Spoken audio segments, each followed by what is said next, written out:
Welcome back. We're focusing today on the latest strategies and technologies for cattle health and nutrition with the experts from Alltech.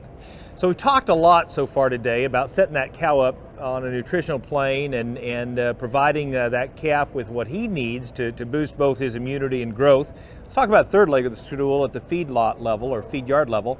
What are your recommendations there? Are there some shortcuts producers are making that are costing us some money in the feed yard downstream?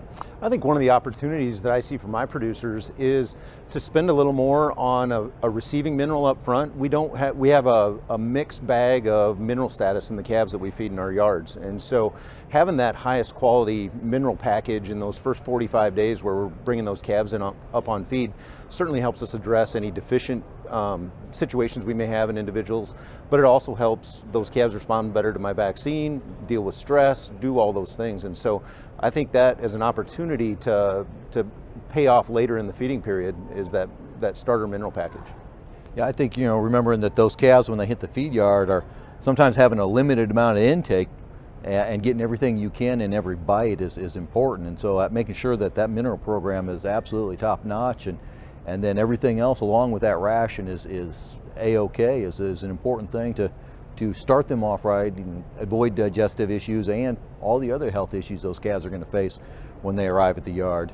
So mineral's not a good place to cut corners and cut costs is what Absolutely you're saying as it relates to health and performance long term. And one of the things that as I talk to feed yards, they tell me sometimes they just don't have the information they need to even know how to start a calf. What are the kinds of questions that you think backgrounders or feed yards ought to be asking about calves as they get them into the feed yard? I think I'm with these guys, they definitely need to ask about the plan of nutrition those calves have been on. That makes all the difference in the world. Brian brought up a good point. What if they've been in a drought? What if the water table's changed? What if copper and zinc levels in the water and in the grasses has changed? What's been the health of the cattle prior to coming to the feed yard? Have they been in confinement? Have they been treated once, twice? Have they been on antibiotics? Have you had to really work with them? Those are things that a cattle feeder needs to know as those calves are coming into the feed yard. So let's take it back to the Biomass product for just a minute, Randy, and what role does Biomass play in prepping those calves for their transition to the feed yard? Well, and obviously, if they're on a really good plan of nutrition, we're even better off. Okay. But we're back to digestive tract integrity. We're going to put those calves of mats in Florida on a truck, and they're going to stay on a truck over 24 hours getting the Texas Panhandle more than likely. And their old rumen bugs are dying, their gut's dead, they're dehydrated. Anything we can do prior to putting them on that truck, something like Biomass, for example, and keeping that digestive tract healthy, is going to help us on the other end when we get them at the feed yard. Yeah, we got some research data from that trial that they were on Biomass, put them on a truck for 24 hours, brought them back, and they were still on their same treatments, and Biomass was, again, as effective as putting them on an antibiotic for that next 14 days after they had that shipping event. So it's great to set them up with Biomass, and it's great to have it there ready and waiting for them when they hit the yard again. You betcha. And health-wise, I love a calf that starts on feed, and so they're going to respond better to my vaccines. I'm going to pull less of those cattle. It just strings all the way through that whole feeding period for that calf.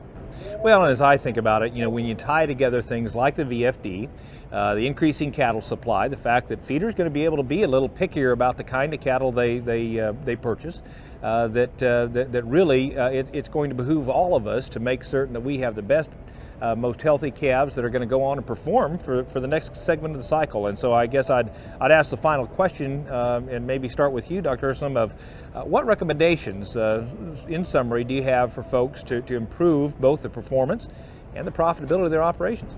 I think, Kevin, remind our producers that it's starting with the cow first. That is our basic production unit, and so we've got to treat her right, give her the resource that she needs to grow that fetus, grow that calf, drop that calf on the ground and give it a good healthy start. And so that's a nutrition program, that's adequate minerals, and then it's using some other technologies to make sure that we've created a scenario for success for the cow, the calf, and the producer.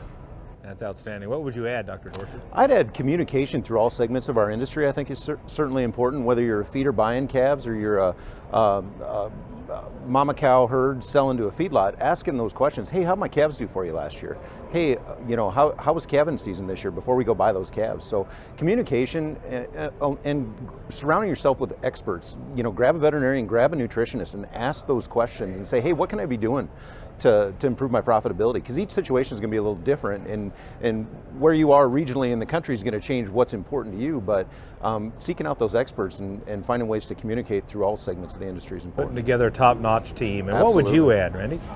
I think these guys have pretty well touched on everything. I would just go back to looking at what we have available to us today in our industry in terms of nutrition, immunology, growth parameters, things like organic trace elements like Bioplex and Cellplex, utilizing biomass throughout the lifetime of an animal.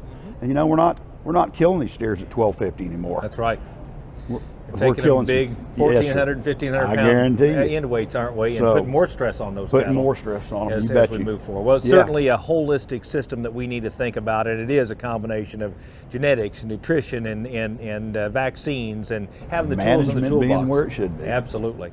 Gentlemen, thank you so much for the insights you've provided. I think there's some really practical advice that we can take and use in improving our operations. So thanks for coming. Yeah, thank you, for having Kevin. us. To find out more about biomass and other topics related to animal health and nutrition, visit the website bio-moss.com.